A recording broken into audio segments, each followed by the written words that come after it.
Welcome to Mummy Favour Stories. Long ago, in the land of Israel, something very sad happened. The beautiful city called Jerusalem was destroyed. The strong walls were broken down. The temple where the people worshiped God was burned. Smoke had filled the air. Soldiers had marched through the streets. People had cried loudly. Families were separated. Homes were lost. Everything that once made them feel safe was gone. Many of the people were taken far away to a strange land called Babylon. They did not want to go, but they had no choice.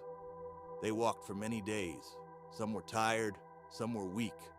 Some carried small children on their backs. They did not know if they would ever see their home again. When they reached Babylon, nothing felt the same. The language sounded different. The food tasted different. The songs were different. Everything felt strange. They sat down near rivers and remembered Jerusalem. They remembered the temple. They remembered the sound of worship. And they began to cry. Some of them said softly, "We are finished. God has left us. There is no hope for us anymore." Their hearts felt empty. It was not just their city that was broken. Their inside felt broken too. They felt like dry trees with no water. They felt like clay pots that had fallen and shattered into pieces. They felt like something had died inside them. They stopped singing their happy songs. They stopped smiling the way they used to. They felt ashamed. They felt defeated. They felt forgotten. Day after day, they lived in Babylon, working for people who were not their own. Every morning, they woke up with the same heavy feeling.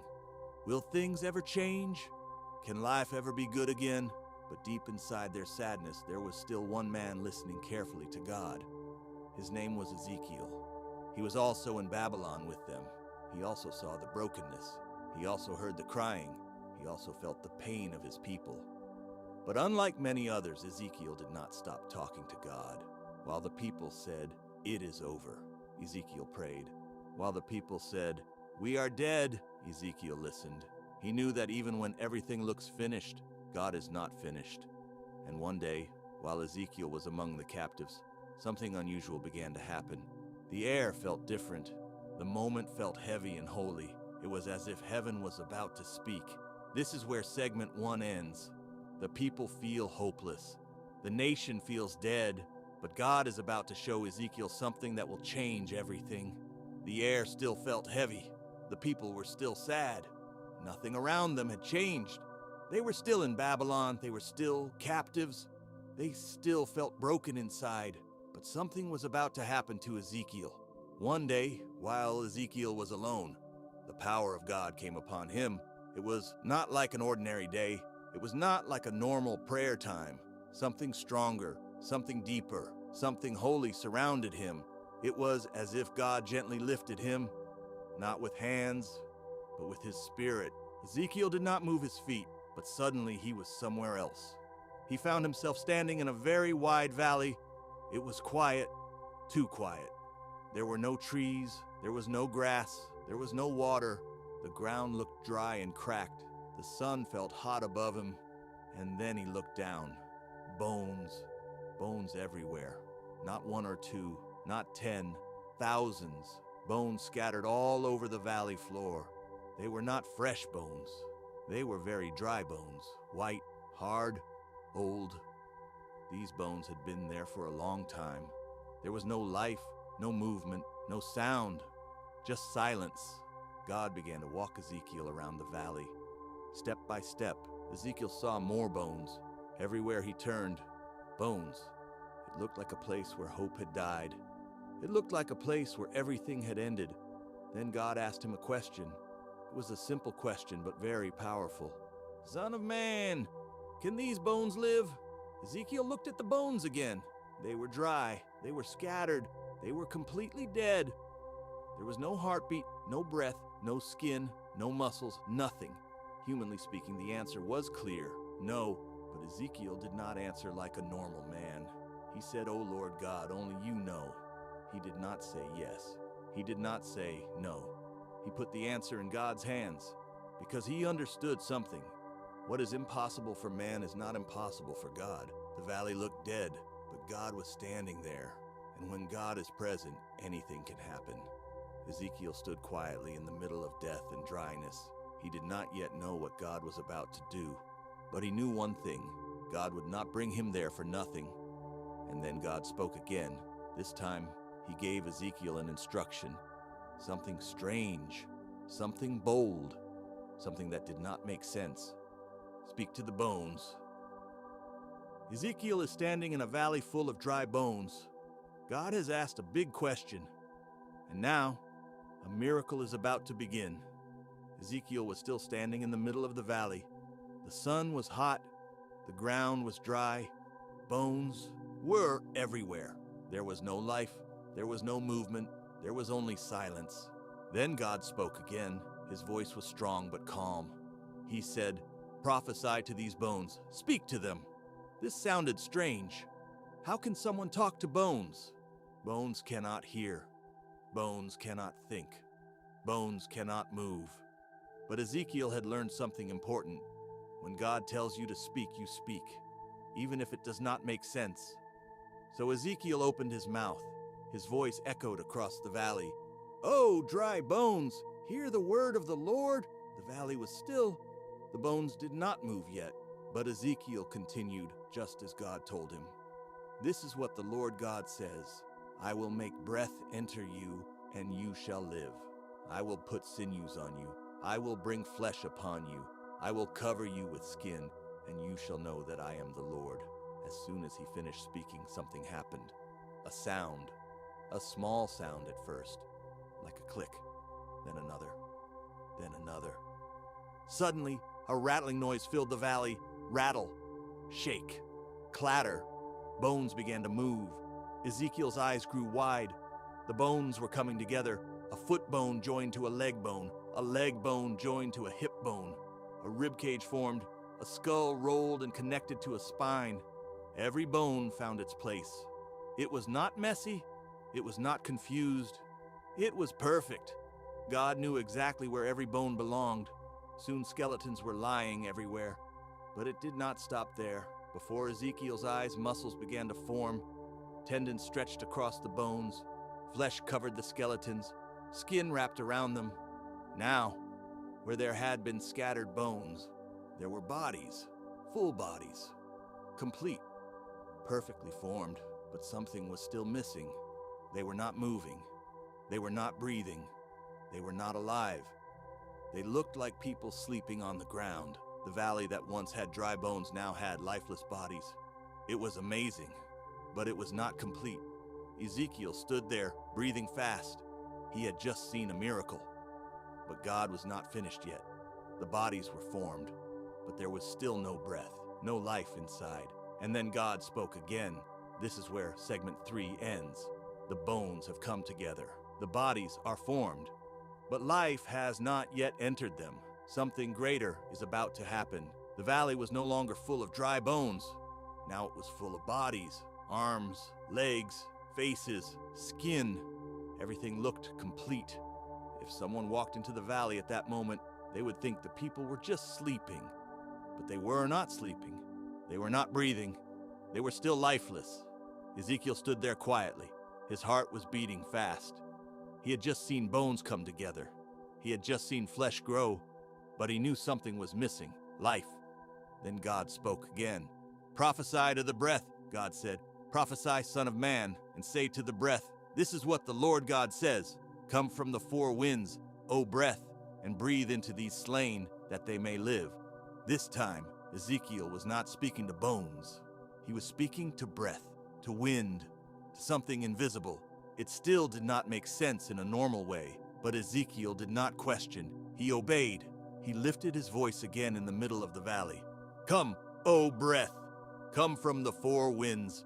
Breathe into these bodies so they may live." For a moment, nothing happened. The valley was quiet again. Then suddenly, a wind began to blow. Not a small wind, a strong wind. It moved across the valley. It touched every body. It entered their noses. It filled their lungs. Chest after chest began to rise. Air went in, air came out. One by one, fingers twitched. Eyes opened. Hearts began to beat. The sound of breathing filled the air.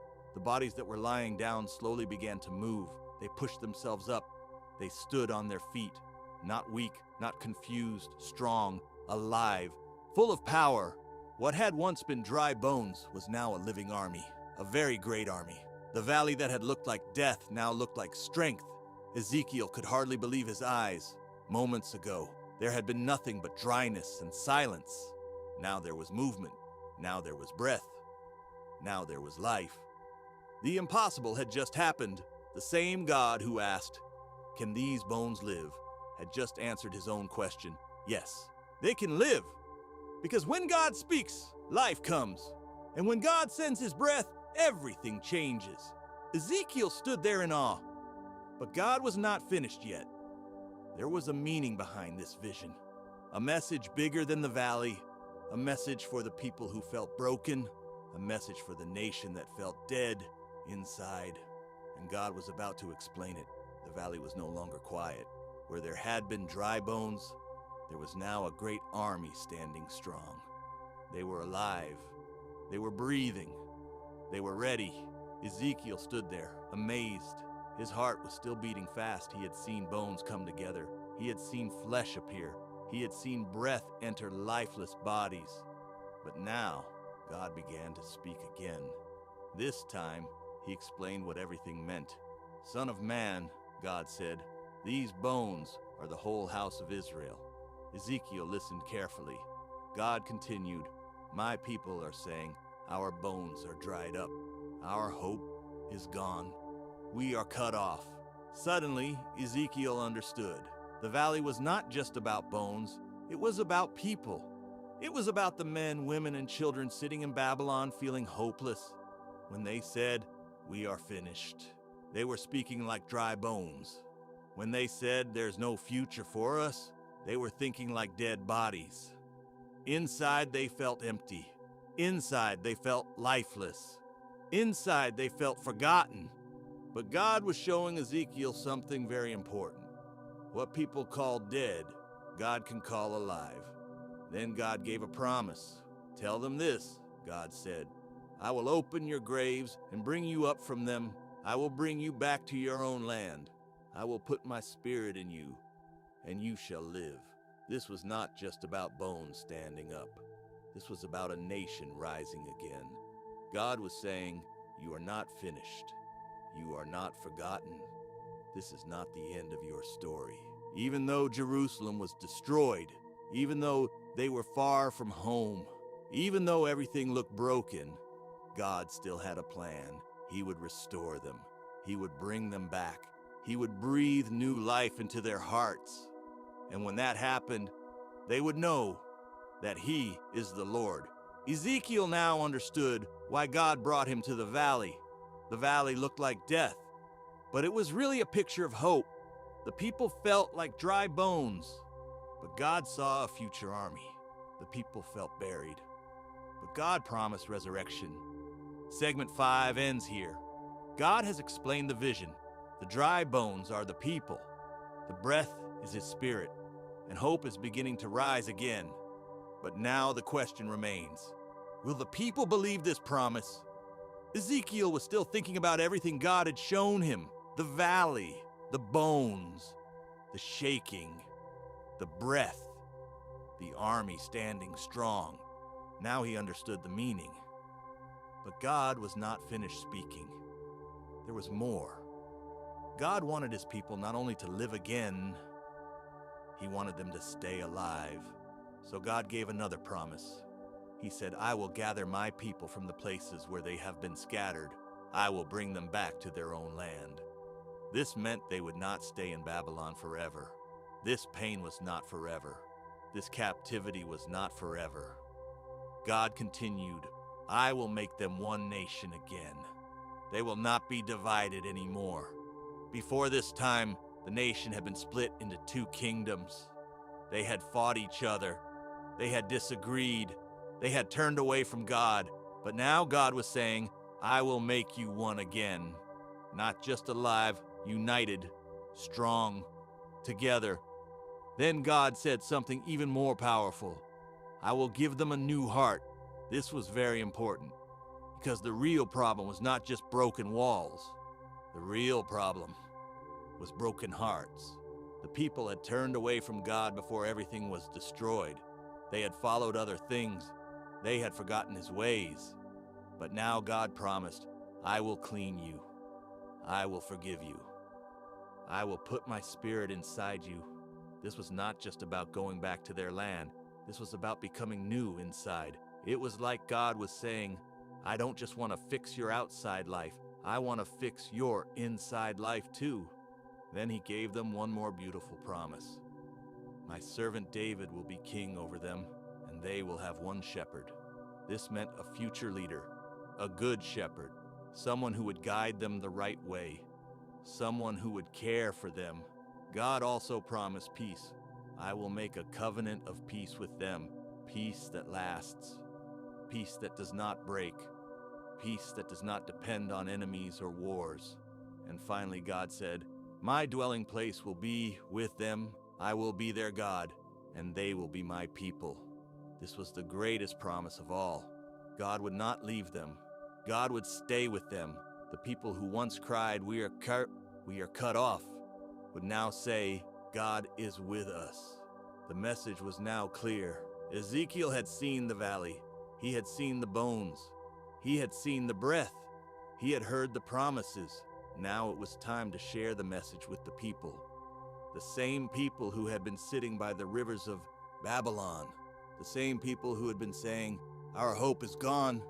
We are finished. Ezekiel stood before them and told them everything.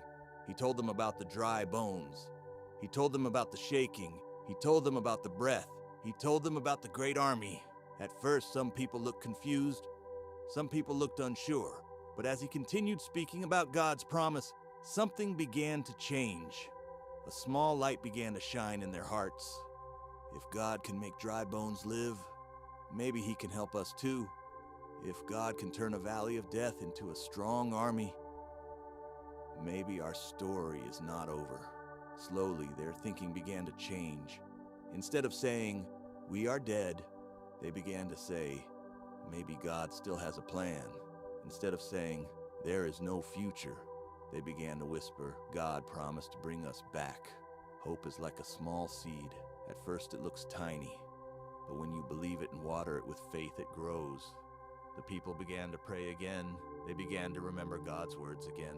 They began to trust again. They were still in Babylon. Nothing outside had changed yet, but something inside had changed. And that is where real life begins, inside.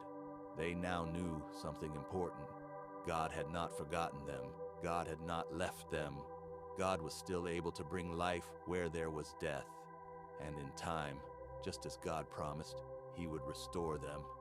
The story of the valley was not just about bones. It was about hope. It was about new life. It was about a God who can do the impossible, even today when someone feels empty, when someone feels broken, when someone feels like a dry bone. This story reminds us, no situation is too dead for God. When he speaks, things move. When he breathes, life comes. And when he promises, he keeps his word. And that is how the story ends. Not in a valley of dry bones, but in a place filled with life, promise, and hope.